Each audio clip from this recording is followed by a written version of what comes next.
kind of,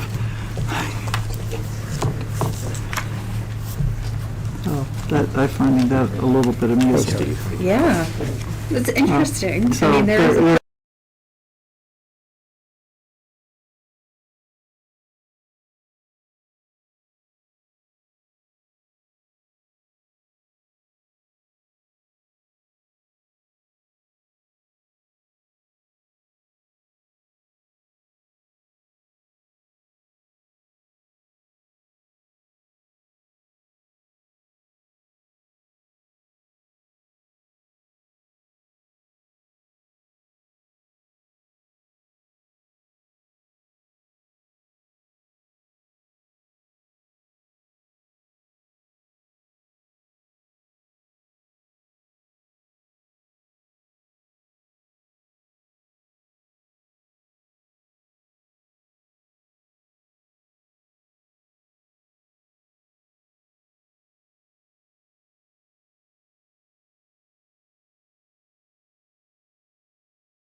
Call the Prince William-Manassas Regional Jail Board meeting to order. Hope everyone's enjoying the nice spring weather that we had today. Thank you for coming. Before we get started, at our last meeting, of course, we didn't have a quorum, and this is the first meeting for our newest member. Welcome to Prince William County, and welcome to the Prince William-Manassas Regional Jail Board. In about 30 seconds, just tell us a little bit about yourself. Sure. Pete Newsham. I spent 31 years as a police officer in Washington, D.C. I spent the last 4 of those 31 years as the chief. People ask me why have I come to Prince William County. If any of you spent 4 years as the chief in Washington, D.C., you would come to Prince William County. But truth be told, this is a beautiful county. The community here and my colleagues have been extremely gracious in accepting me in the community. You have a really well-run police department with a proud history, and I couldn't be more pleased or honored to have this position. So thank you very much, Sheriff. All right. Thank you, Chief, and again, welcome. Public comments. You should have a copy of a letter from Bishop Van Der. All right, that's the only comments we have, and we'll just direct those comments to Superintendent Leaders to take care of those for us. All right, sir? Yes, sir. All right, I don't see any other public comments. Could I get a motion to approve the agenda for the May 19th, 2021 meeting? I make a motion to approve the minutes. All right, sir. A second. Having approved the meeting, and you a second, all right? Could I have a motion to, any questions? Could I have a motion to approve it? Vote. Vote, could I have a vote to approve, sorry, have a vote to approve. All right. All in favor? Aye. Sorry. Before we get started, could you call the roll? I meant to That's say- I'm sorry. Call the roll. Mr. Kostelecki. Here. Steve Wilson. Here. Reverend Bailey. Not present. Lisa Clemmer. Here. Delegate Guzman. Not here. Sheriff Hill. Yes, here. Chief Keen, Yep. Tracy Lennox, Here. Raul Torres, Aye. Chief Newsom, Yeah. Jacqueline Smith. Here. We have a quorum, sir. Thank you, Kay. Now, could I get a motion to approve the minutes of the last regular meeting on November the 18th, 2020? So moved. Second. Okay, all right. Any questions? All in favor? Aye. All right, thank you, thank you. Superintendent? Good evening, everybody. Thanks for coming. We'll go over to page 10 for the superintendent's report. Before we start, Yes, sir. can you let the record reflect that Mrs. Goodman is here? Mrs. Goodman? Yes, I've got it, sir. Thank you. Thank you, Mr. Chairman. All righty, on page 10, if you go in the second column, you can see our average inmate daily population for the last 10 months, FY 2021, back to July, 576. We have seen a slight tick in the population lately. Down the next column, for the last year, 568 was the average daily population from now to a year ago. Transfers to the state system in March was 30 and 0 in April. Commits in March were 602 and 497 in April. Releases 639 in March and 498 in April. Process only by ADC staff 61 in March, 53 in April, and Department of Corrections out of compliance 89 inmates. On page 11, the complex population of 562 for the month of March, and a high count of 584 on March 7th.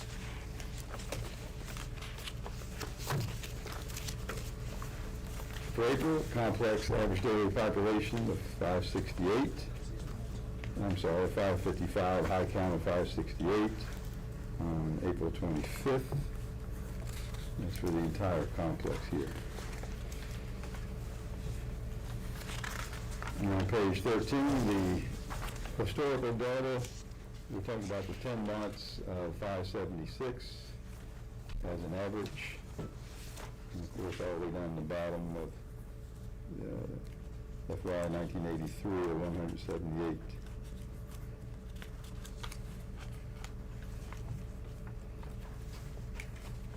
On page, the next page, 14, the objectives.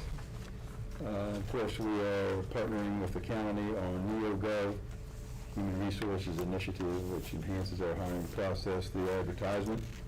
In recruiting, we currently have 45 sworn vacancies and 7 civilians. And we have a total authorized staff of 447. Prison Rape Elimination Act, nothing to report. Career development training, you can see there, First Sergeant Joe Wright completed the 5 levels of leadership course on March 23rd. MJO Crockett and MJO Bonacorsi graduated from the Advanced Instructor Development course. Jail officers Braxton, O'Connor, Kidwell, and Mason completed crisis intervention training in April. A total of 98 ADC staff are certified in CIT, which is extremely important in a jail setting here. We'll continue with that training. Phase 2 is fully open. Inmates are housed in 5 general population units, including 3 dorms and 2 pods. That expansion over there also includes our ADC HR section, the warehouse, work release, classification, mental health, maintenance, and inmate laundry. I'll be most likely changing this objective in July when we're going through a major repair project in the main building, which opened in 1982, and I'll have some good information for you then. It's going to be a major repair project. That building needs a lot of work. Evidence-based decision-making process. Of course, we got initiatives to increase peer navigators for opioid users and mentally ill inmates upon release, connecting them to services when they get out. And also assisted medicated assistance of therapy treatment for opioid users. Current number of inmates that have been receiving that since February of 47, so we're starting this program up and planning to enhance it for those who come in the jail who are addicted to opioids. To bring you over up to date on COVID, we've seen some very low numbers. We have one current positive staff member. And we have 2 staff that are out that have been exposed, not by in the jail here, but by family members. So they're out. 0 inmate positive numbers, which is great. 235 inmates are fully vaccinated, which is, we'll continue that process. Mr. Chairman, that's all I have. Thank you, Superintendent. Any questions for the Superintendent concerning his report? Mr. Chair, I have a question about medication-assisted therapy or treatment. Is that inmates that have received it, new inmates that were receiving it before they came into the jail, and then you just continued them on here? Is that what you're doing in that program? Okay. Yes, sir. Thank you. Superintendent, Yes, sir. could you talk a little bit about your continuation of inmates to wear masks and Yes. quarantine inmates when they're admitted to the facility? Yes, we do know that the CDC has come out with some guidance about masks, and that just came out this week with a caveat that congregate living and congregate buildings and so forth, you have a lot of people in the same place, to continue to mask. So we will be doing that, to continue to do that here. We continue to quarantine people who are coming in the facility. We are looking at most likely not quarantining them if they've been vaccinated and they have the proof to prove it when they come in. So hopefully it'll open up some of those beds in these quarantine pods we have. One last thing, Superintendent, could you talk a little bit about inmate programming overall with that? Sure. Okay? Sure. We have started opening up some of the inmate programming, and these people that come in to administer the programs are all vaccinated. The male drug dorm, the female drug dorm, the reentry dorm, Prince William County High School Special Education, Prince William County Adult Education. We also have some new courses, English as Second Language, and also Adult Basic Education in Spanish. So we're improving in that area. Men in New Direction, the chaplain's dorm, and Women in New Direction, the chaplain's dorm for women. OAL has hired a speaking Spanish instructor, they're one of our biggest programs, but that person had resigned, so they're in the process of trying to hire one. Community Service looking at an option of hiring a Spanish-speaking counselor. So we're not open, but we're getting there. As far as the ministers that want to come in, and that was on the list of questions, they have agreed some of them are going to come in and do video visitation with the inmates, non-contact, and so forth. So we're starting up, and we'll see how it goes. We shut them down twice, but hopefully it won't happen again. All right, thank you. Any question for the Superintendent? Yes, ma'am. Thank you, Mr. Chairman. If we can hear more about the vacancies, were these positions that were under free, so you are having just a hard time hiring individuals to come and join? Well, we've been losing a few staff to different counties, particular sworn staff to Loudoun County.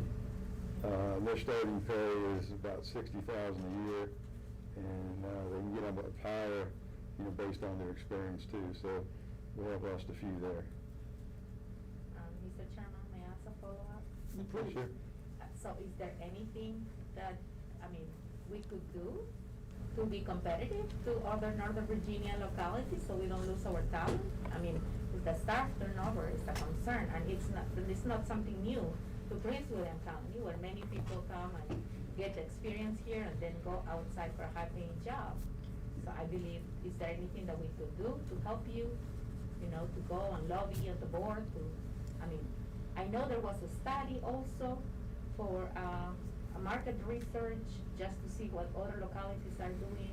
What can we do to help? Yeah, we ran that study, and our pay has been brought up to the starting pay of right around $50,000. And one thing too, Ms. Gibbs, I mean, not everyone is equipped to work in the jail. And we'll have a certain percentage that will come here and work and use it as a stepping stone because, you know, they don't enjoy this kind of work, so they'll go, you know, they'll go to the police department, fire department. So they're a little bit of a disadvantage. We have the highest turnover rate amongst public safety agencies in the county, but this year it's down to 9%, which is some improvement. We were up to right around 15, 16% in the last couple of years. Chief? Superintendent may do you some good if you explain that you're the only correction facility. Those other ones that you're being compared to are actually sheriff's office, so they're sworn in a different capacity as well, so that makes some difference. Yeah, and the ones that start off in the jails in Fairfax County and also Loudoun County receive an extra $3,000 to do that above their pay. I think they call it hazardous duty pay. Yes, sir. Yeah. Yes, sir. Chair Hill, since we were talking about programs, I would like to move a motion for the administration to study the viability of offering GED in Spanish as well as offering mental health services, either as therapist or a counselor in Spanish for non-English speaking inmates. To study the viability of it, the budgetary implications, if any, the possible partnership with either school systems or nonprofits or any community-based organization, and then to report back to this board within 60 days. What would it take to do those two things? I understand that those are important things that we're not doing it right now, and that we should do it in order to align our efforts of rehabilitation of inmates while they are here. The text of the motion, I have it here. If it is second, which I think it will. If this is an appropriate time for it, I would second the motion. And the text is here, and I will give it to everybody. It's very simple. All right. Could you read the motion again before I make sure everybody understands it and hears it again? Yes. The motion will read, to request the Adult Detention Center Administration to study the viability of establishing a GED program in Spanish and providing a Spanish-speaking mental health therapist or counselor for Spanish-speaking inmates, and reporting back in 60 days to the jail board. The study will include the viability of partnering with school systems, social services agencies, or nonprofit, and any budgetary implications of it. All right, and the motion was seconded by. I'll second that motion. Seconded by Ms. Lennox, right? Any questions? All in favor? I know superintendent's gonna have to get with the school system because they do the GED now. What happens is that some school systems have GEDs for adults already, Right. and they may partner with them, or there are nonprofits that may do it, or, social services agencies will help with, perhaps with a mental counselor or something like that. So there are opportunities for partnerships that may be of low budgetary cost to the jail. And if there is a cost, then we might know what the cost is, and maybe we can find the money somewhere. All right. Thank you, sir. Any other questions for the superintendent concerning his report? Mr. Chairman, Yes, sir. a question for the superintendent, following up a little bit on Delegate Guzman's question about vacancies. Understanding, the uniqueness of the jobs here as compared to, the neighboring counties, and recognizing a significant drop in the vacancy rate, do you feel that there's something that ought to be done to try to close that vacancy more, or do you think you're just on the right track to continue on as we're going now? Well, I certainly think we need to close the gap, for sure. One thing, right now, we're closing down part of the main building at a time, so we are moving inmates into the new building and so forth. So it helps a little bit, but it's definitely, if we can close that gap, that'd be good for the agency, sure. Okay. Okay. Sure, if I may ask. So you all are using NeoGov now to do your recruitment. How long has that been going on? Major, So we've been using NeoGov to recruit for several months. We just started using it for pass and approval process, so. Has it helped? Because it does actually give you a portal into more public exposure, I think. I think it does. I must say that not only Prince William is looking have a lot of vacancies, but other neighboring counties also have vacancies, and everybody is recruiting, trying to fill vacancies, not only us, but other facilities in Northern Virginia and throughout Virginia, so. So, these guys, you know, they always have people, so you don't have to worry about it. Most of your staff, where do your staff live primarily? Do they primarily live in the county? We probably have quite a few that live south of here, you know, the Fredericksburg area, Stafford. Some still live in Fairfax. We have some live in Maryland, believe it or not. So they're living all over the D.C. area, it appears to, and the county also. And I must say that a lot of applicants that come, they still use the jail as a stepping stone to get into law enforcement, to get their foot in the door. And so, and we're accustomed to that. That's been going on, you know, over the years. So, Because the entry level yes. requirements are lesser, such that this is easier to onboard. They use it for entry level to get their foot in the door to law enforcement, and they'll start in the jail. And if you go to a sheriff's office, more than likely they will start you off in the jail before you get into other areas of the sheriff's office. Right. So it's not uncommon to see a lot of law enforcement officers start at a jail. Yes, ma'am. Any other questions for the superintendent? Yes, ma'am. Mr. Chairman, just to follow up, so do we have data that actually those people are transitioning into the police department? It's just that I think there's an opportunity for us to recognize the work that people does in Prince William County and work in Prince William County. I mean, when we are compared, 70% of the population commute outside for a high-paying job. So we really wanted to hire locals, we have to become competitive.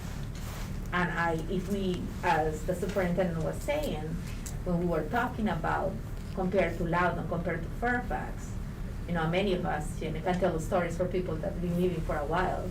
It's really, I think there's an opportunity for us to close that gap and try to just retain our talent. I mean, if they are staying in Prince William County and going to Prince William County Police Department, that's great, you know, it's a promotion. Right. That would be considered a promotion. But when we don't have that information, it's really hard for us as the board, you know, to make, to just bring up address the issue. Now, 43 vacancies when, I mean, living out of a pandemic, when a lot of people looking for unemployment. So what is really the root cause of this? And I think if we can just have more information, we would like to help, you know, as we are here, and we'd like to just not having, I mean, what is that compared to your 9%, right? Is that 9% to your? Yes, so far this year, which is the lowest we've been in quite some time. But you know, one thing is with the pandemic, some people get worried about going to work in a jail during a pandemic too. Because, you know, they hear all the stories on TV and so forth. When you talked about the jail and going to the police department as a promotion, well, we actually look at it as a transfer. Yes, but you make it sound like that. So I don't know, I've never worked in law enforcement. Now, one of the things that we can do during budget session, this board can always, you know, draft a resolution to send to the county board of supervisors, asking them to increase pay for jail officers, and as a consideration to do that, to be more competitive with some of the surrounding jurisdictions, such as the hazardous duty pay, the $3,000 a year. So maybe that's something we want to keep in mind during next budget session for this board to do that. So we'll do that. All right? Okay, all right. Thank you. Yes, Mr. Chairman, so that's kind of the genesis of my question, you know. Obviously, pay would be one of those things, but I'm really trying to glean if there's other things that would also help to increase that retention rate.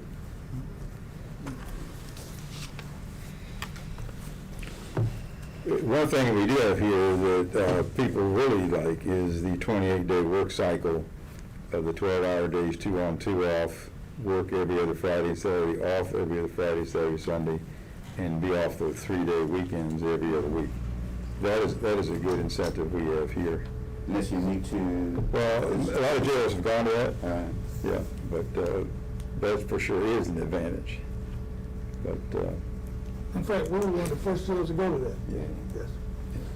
I'm probing because, you know, my thought is how to make something that's really good even better. And this just, you know, I agree with the word opportunity. If there's an opportunity to do that and there's something that this board and the members can help do, then I certainly want to make sure that we do that. You know, it's a couple of things that applicants look at, not only the pay, but they also look at facilities that we have, and that's very attractive to a lot of inmates because this is a new generation jail. If you look at some of the annexes that we're doing, and that's very attractive to staff too, is the work environment they look at. So I think we're very attractive and very competitive in those areas. Okay. Yes. But it will be an ongoing challenge in this business. It's part of our business. All right, thank you, Superintendent. Any more questions for the Superintendent? Thank you. Next, we have budget update. Yes, sir. Yes, ma'am. Page 25 in your packet. I provided the commissary balances. We are $2.3 million in our commissary account. As of April, we have the budget status below of the jail board approved budget. And as in last year, we are struggling to spend with programs limited. So I've provided a proposed budget for next year, worked with Captain West, who's over the programming. And obviously, we hope that those budget numbers are hoping that we are back in business with most of the programs starting July 1st. I will note, like, the increase in OAR reentry services is the contractual amount for that year, the increase. And some of the other projects, such as the television infrastructure, we've just not been able to get started to get contractors in here because of the restrictions, the COVID restrictions. So I would ask that the board approve the proposed budget, or I can answer any questions about that.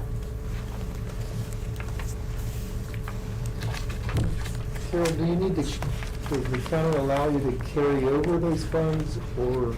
Yeah, that's currently for the jail board approved, Yeah. so yes, we can carry those funds over. Okay. So you need a motion to approve your The proposed FY22 commissary budget. Mr. Chairman, yes, sir. the new federal funds that are coming to the county, is there already some areas where you have expectations that the jail could benefit from? The federal funds for the pandemic, I'm not sure. Yeah, there's $250 billion for state and local. We have mostly benefited from those funds in the PPE and things that we have gotten through the EOC for Prince William. That was mainly our benefit. We went out and got our own $50,000 grant that the state offered for our temperature scanners that you saw when you came in, and a few other pieces of equipment, but not other than, it's mainly the things that the county has provided us, Okay. such as masks for the inmates, I things just like want that. to alert you that there's a bunch of millions of dollars coming to the county in the next 2 years, between the 2022 and 24. Mhm. And that many agencies are just trying to get their needs from those programs, and those programs are less restricted than the prior CARES Act. That was a lot more restricted. And what I'm saying is, if there's a way that you can, I talk to finance and see if you could benefit from that somehow, and bring to the jails some of that money for some of the things that we want to do. That's all. Certainly. Mr. Chairman, Yes, sir. are you referring to the ARP, the American Rescue Yes. Plan?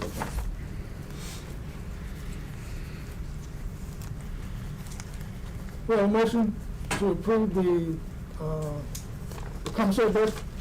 I make a motion to accept the proposed budget. All right, Second. Second. second. Any questions? All in favor? Aye. Thank you, thank you. You might want to ask if anybody's opposed. I didn't hear opposition, but Okay. Do we have anybody opposed? Thank you. Okay, we'll skip on over to the,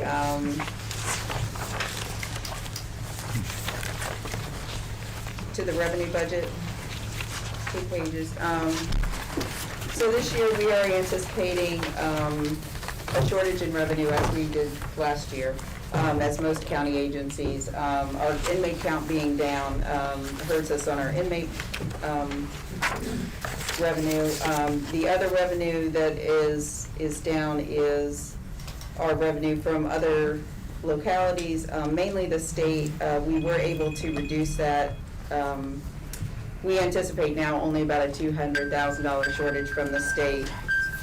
We were able to get our revenue from staffing from the compensation board. So that was received, and they backdated that, I believe, to January 15th. So that has been a huge help to help close the gap with our revenue shortage.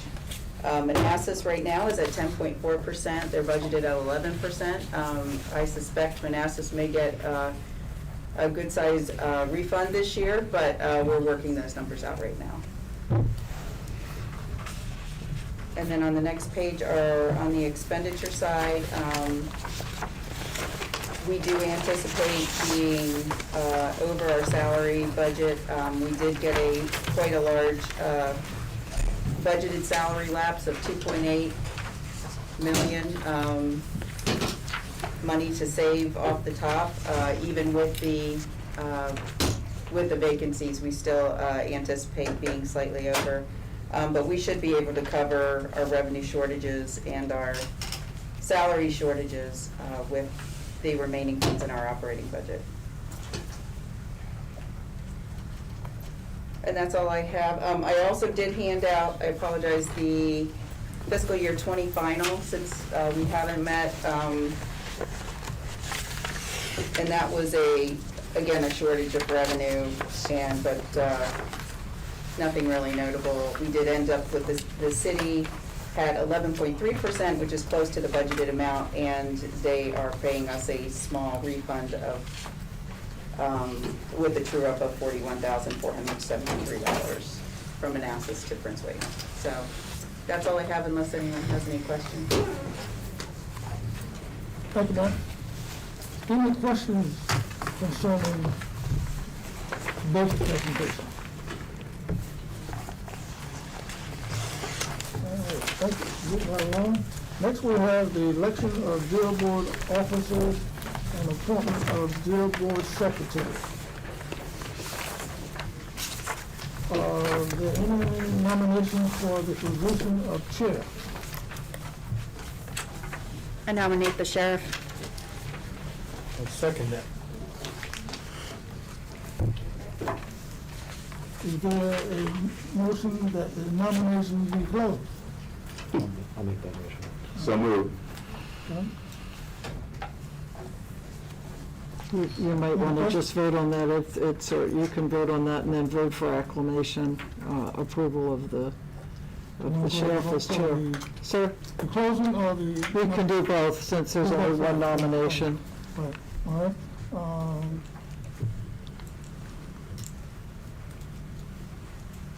So if there's just a Does motion. someone make a second to close it?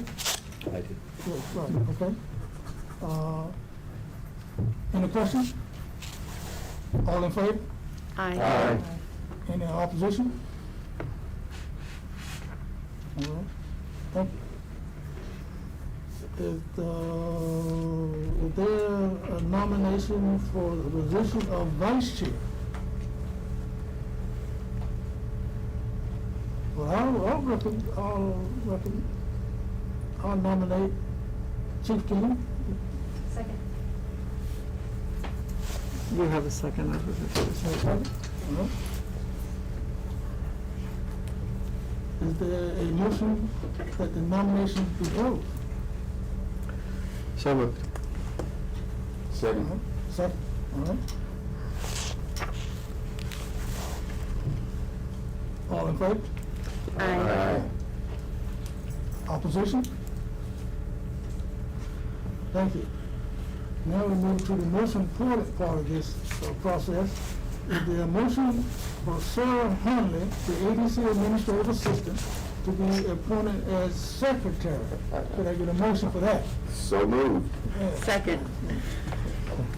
Are there any questions? All in favor? Aye. Any opposition? Thank you, thank you. Welcome, sir. You know, you've been filling in for Debbie since she retired. I know every time I call and respond, you've been very responsive. And I know Superintendent Malinkus is very pleased because he and I were talking about the other day that he said, sir, help me get a couple things done, so thank you so much. Thank you so much. Thanks. All right. Mr. Chairman, Yes, sir. at this point, if it's in order, I would make a motion that we approve the two people on the slate for elected officers by acclamation and approve the appointment of Ms. Hanley as Jail Board Secretary. All right, sir. Second? Second. Second, all right. Are there any questions? All in favor? Aye. Any opposition? Thank you. All right, next we have jail board members' comments. And I'll start at the end with go around. Nothing, just to follow up the HACA phase, so we can just, when it's time is appropriate, it can be just noted that we will, discuss that again when the time is appropriate. All right, thank you. Ms. Farmer?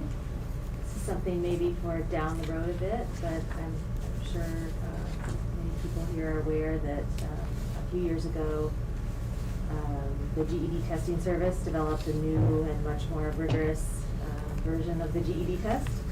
And it is very difficult for folks who have had any bumps along the way in their education, or have any difficulties with learning, or maybe just difficulty in one or two particular subjects. It's a very rigorous test. It's very difficult to pass, and so something I'd like to get folks thinking about for the future is maybe offering some alternatives. One nationwide alternative is the National External Diploma Program, which could be done in partnership with local school divisions and offer inmates and also, of course, adults in the community the opportunity to earn a high school diploma. It's a competency-based program. It is a web-based program, which I know is challenging in this environment. It's an internet-based program is what I'm saying. But I just wanted to, we were talking this evening about different educational initiatives and bringing those programs back. So I just wanted to raise that as something that we might consider in the future, how more folks might be able to emerge from the jail with a high school equivalency or an actual diploma. Thank you. All right, thank you. Superintendent, you got the note? Yes, sir. Ms. Miller? Sure. So a couple things, public defenders still hiring. I feel your pain about having open positions and the difficulty of getting people in that, at particular salary rates that you have, given the rigor of the work. We have 3 full-time lawyer positions and 1 admin staff that are still out there, but we're gonna get people hired this this summer, I think. We've just started a, work on a grant from the Department of Justice in cooperation with CA's office, Community Services Act, some local faith groups, to develop a domestic violence restorative justice program for Prince William County. And it'll be a long work for the coming year, but hopefully it'll be a productive pathway that will eventually divert folks away from the court system that are engaged in domestic violence, both the folks that are charged as well as appropriately, where this is appropriate, the victims, and eventually we'll want to engage our partners in law enforcement, because in the perfect world, this is going to get diverted before they go to court. So we start out with it going to court and diverting from there, but down the road, we'll be circling back around to our partners in law enforcement about that. And I just wanted to say two things. One, I just want everybody to know the public defender really appreciates the ongoing work and personal sacrifices of the staff of the ADC during the last 15 months. We have been engaged deeply because our clients are in here. We know the kind of work and personal sacrifice that the ADC staff has undergone during the crisis presented by COVID-19. We know they work hard every day to protect the health and safety of inmates and their staff, even as they work to accommodate the needs of our clients to have access to legal counsel. I just want that to be on the record. I want everybody to hear me say that, because we genuinely believe it, even when we sometimes are in not seeing things eye to eye. And we appreciate the professionalism of the ADC staff here as they serve their core mission, even as we advocate for and defend, sometimes contentiously, the rights and dignity of our clients, the indigent inmates that are coming through the criminal justice system. Just today, I had a call from one of your senior staff here at the jail, helping me to get someone out of the jail who is physically is in danger because the person is here. And that's the kind of cooperation and professionalism that, frankly, I've experienced in my 28 years here. I just want to say I continue to appreciate everything that y'all do, even as the public defender breaks things as we move forward and build the office. We appreciate this ADC and everything that you do as well. Thank you, Sheriff. Thank you, May ma'am. I follow up the question? Tracy, are you using NeoGov as well for your hiring, or are you a separate system? So the IDC uses the state Virginia.gov site. My office is trying to reach out to other people in other ways, through LinkedIn, through other places, to try to drive people to that site. I don't have control over it. The IDC has control over it. But anybody that you all know that are promising law students or people looking for jobs that have done some work in criminal defense, please direct them to that site. Thank you. Thank you. Mr. Torres? Yeah, this is my first meeting as in propriety here, but I started out as an alternate for the chief executive of Prince William County. And then the board decided that the Human Rights Office would have its own seat here at the jail board. I am very proud of this jail board. I have been, you are all great professionals and very reasonable people. And I have the best intentions of contributing to the best functioning of our jail system in Prince William County. And I have found in the things that I have tried to do up to now, that you have been very sensible to the situations that happen in our community, and that you have acted accordingly, and we have been able to compromise here or there and get to the places where we need to be. And for that, I am very proud of each and every one of you in that sense. And the jail administration as such, even though we sometimes, have had a level of disagreements, we have been able to overcome all those and work very well together. So that was going to be my comment today. Kudos to this jail board. Thank you, Mr. Torres. Reverend Bailey? Like some of my colleagues here, I really do appreciate the professionalism of the jail leadership and the staff. I feel that my appointment to this jail board is primarily to assist the professional staff here in doing their job and doing it, again, even improving on the goodness it is here. So I want to thank superintendent and staff also for the great job that you guys have been doing, especially with the challenges that you've had during the pandemic. It's exemplary. Really appreciate that. And if it's appropriate, I just wanted to announce that the NAACP will be providing a virtual Juneteenth celebration on the 20th of June. For those who understand Juneteenth, that's the day after June 19th. The reason is because we're incorporating an important event that's taking place in the town of Dumfries on the 19th, and we wanted to incorporate that. And if it's appropriate, I will provide that information to you and the Secretary, Mr. Chairman, so that it can be disseminated widely. Thank you very much. Thank you, sir. Sir? I'd like to thank you, Sheriff and Superintendent Melius, for having us at your jail officer graduation, for inviting us all. Several of us attended. I've attended before and always been impressed by the group, but this group seemed exceptionally great. In my capacity as clerk, I've experienced the difficulties recruiting in this COVID environment, where we have employees who have to show up to work every day. Telework isn't an option. You need to interact face-to-face with people every day, and we don't have it nearly as difficult as you do. And I've seen the toll it's taken on our staff and how hard it is to recruit, and I commend you for finding such wonderful candidates to go through our training program.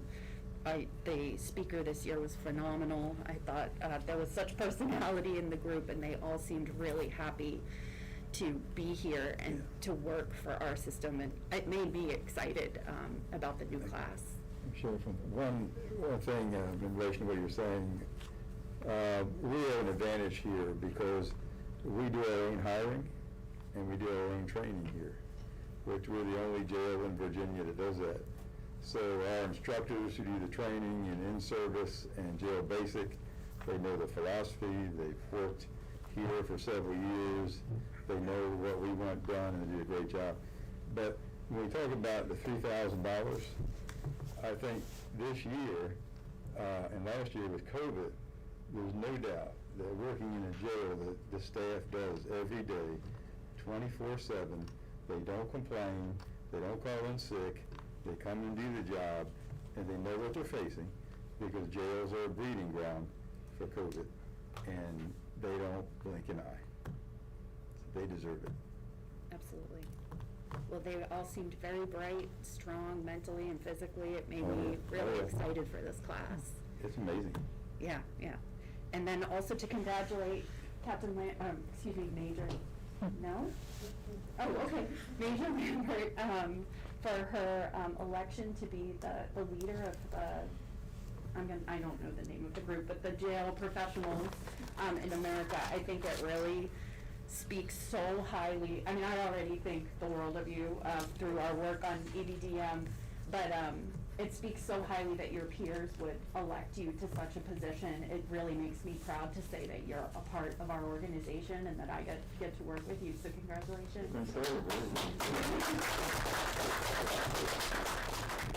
is the American Jail Association. Thank you. That's all. Mr. Austin? Just a couple of things. This has been a very trying time, I think, for everybody working in the criminal justice system and healthcare system and everywhere with the COVID.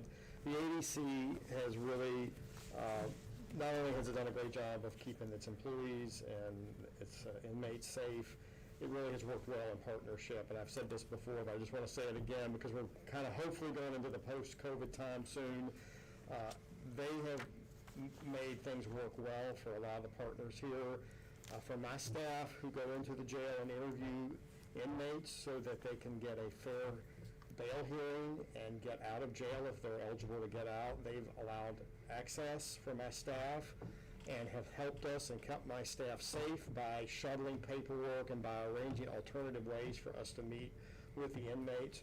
We've not missed anything since COVID started. I spoke with Major Lambert the day before things sort of shut down last year, and they worked it out for us that we could continue to do our interviews.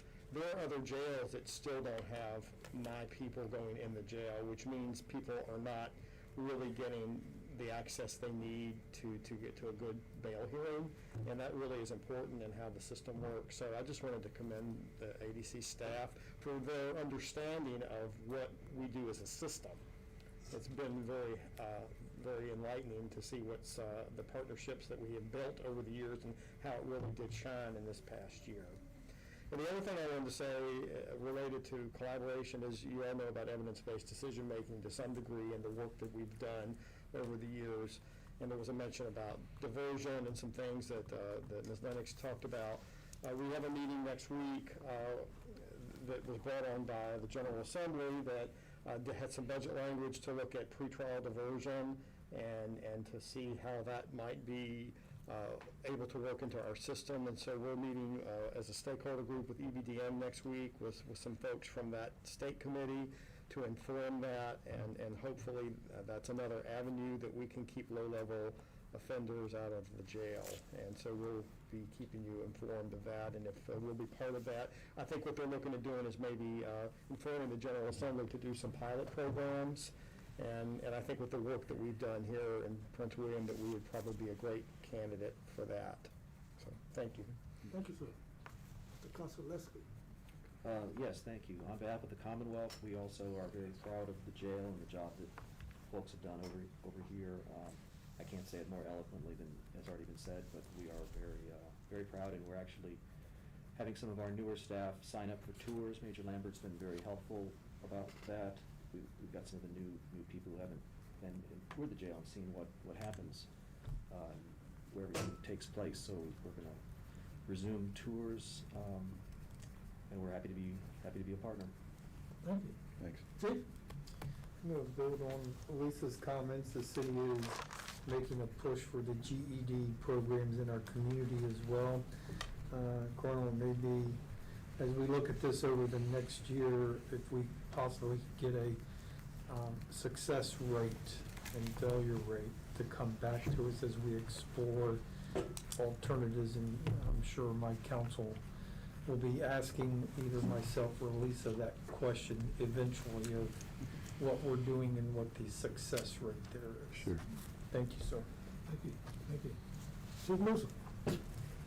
Being new to the board, I just want to echo a couple of things I heard. I have some sense as to the commitment that people take to put themselves into this environment as employees, and the way that your team has done that is really commendable, and you probably don't get the credit that you deserve for doing that. To hear what the public defender said, what you said over there about employees given access to their clients by your folks is pretty admirable. And I think the stat that sticks in my mind is the first stat that you said regarding the folks in the jail and the lack of folks who tested positive for COVID. That's no small feat. We can't underestimate how important that is and how much work it takes to ensure in a dormitory environment with folks that are coming in and out, employees and inmates coming in and out all the time, to be able to accomplish that is very impressive. I'm very impressed, Superintendent. One thing, Chief, when this started, COVID started, Lieutenant Barker came up with the idea of a quarantine pod for those coming in off the street for 14 days, and that was a huge help keeping it out of the inmate population. Medical would check them every day. Then after 2 weeks, if they were okay, they would go in the general population. So,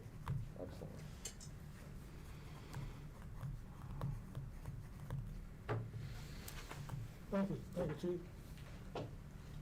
Major Howard, you gave us each a challenge coin. Could you tell us a little bit about it, sir? Captain DuPuis approached